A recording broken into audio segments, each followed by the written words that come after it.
বিশ্ববিদ্যালয়ের ছাত্র আন্দোলন থেকে শুরু করে ঢাকা কলেজের অর্থনীতির শিক্ষকতা, এরপর দীর্ঘ রাজনৈতিক সংগ্রাম, রাজপথের ত্যাগ ও কারাবরণ। ৩ দশকেরও বেশি সময়ে রাজনীতির কণ্টকাকীর্ণ পথ পেরিয়ে যিনি আজ দেশের ২৩তম রাষ্ট্রপতি, তিনি মির্জা ফখরুল ইসলাম আলমগীর। সাধারণ শিক্ষক থেকে কিভাবে তিনি রাষ্ট্রপ্রধানের আসনে অধিষ্ঠিত হলেন? ১৯৪৮ সালের ২৬ জানুয়ারি ঠাকুরগাঁওয়ে জন্মগ্রহণ করেন মির্জা ফখরুল ইসলাম আলমগীর। তার বাবা মির্জা রুহুল আমিন ছিলেন বিশিষ্ট রাজনীতিবিদ।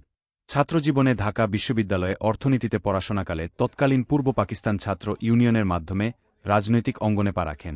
১৯৬৯ এর গণঅভ্যুত্থানেও সক্রিয় ভূমিকা পালন করেন। তবে রাজনৈতিক পরিচয়ের আগে তিনি ছিলেন একজন শিক্ষক।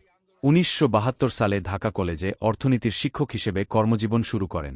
পরবর্তীতে সরকারি চাকরি ছেড়ে রাজনীতির ময়দানে পুরোদমে নেমে পড়েন। ১৯৮৮ সালে ঠাকুরগাঁও পৌরসভার চেয়ারম্যান হিসেবে নির্বাচিত হয়ে তিনি জনপ্রতিনিধি হিসেবে যাত্রা শুরু করেন। ১৯৯০ এর দশকের শুরুতে বাংলাদেশ জাতীয়তাবাদী দলে বিএনপি যোগ দেন। স্থানীয় রাজনীতি থেকে ধীরে ধীরে কেন্দ্রস্থলে নিজের অবস্থান তৈরি করে নেন। ২০০১ সালে ঠাকুরগাঁও বিয়োগ ১ আসন থেকে সংসদ সদস্য নির্বাচিত হয়ে প্রতিমন্ত্রীর দায়িত্ব পালন করেন। দলীয় সংকটের সময়গুলোতে তিনি সর্বদা অবিচল থেকেছেন।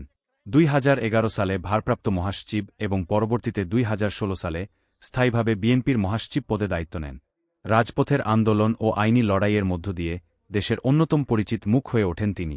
রাজনৈতিক জীবনের নানা চড়াই-উতরাই পেরিয়ে ২০২৬ সালে বাংলাদেশের রাজনৈতিক প্রেক্ষাপটে এক নতুন অধ্যায় যুক্ত হয়।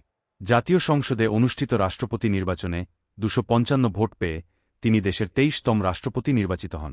দীর্ঘ রাজনৈতিক পথচলা, প্রজ্ঞা এবং দলমত নির্বিশেষে তার গ্রহণযোগ্যতা তাকে সংবিধানের সর্বোচ্চ পদে সমাসীন করে। শিক্ষকতা থেকে শুরু করে রাষ্ট্রপ্রধানের দায়িত্ব, মির্জা ফখরুল ইসলাম আলমগীরের এই দীর্ঘ পথ পরিক্রমা কেবল একজন ব্যক্তির নয়, বরং বাংলাদেশের রাজনৈতিক ইতিহাসেরই এক অনন্য অধ্যায়। তার নতুন এই যাত্রায় দেশের জন্য শুভকামনা।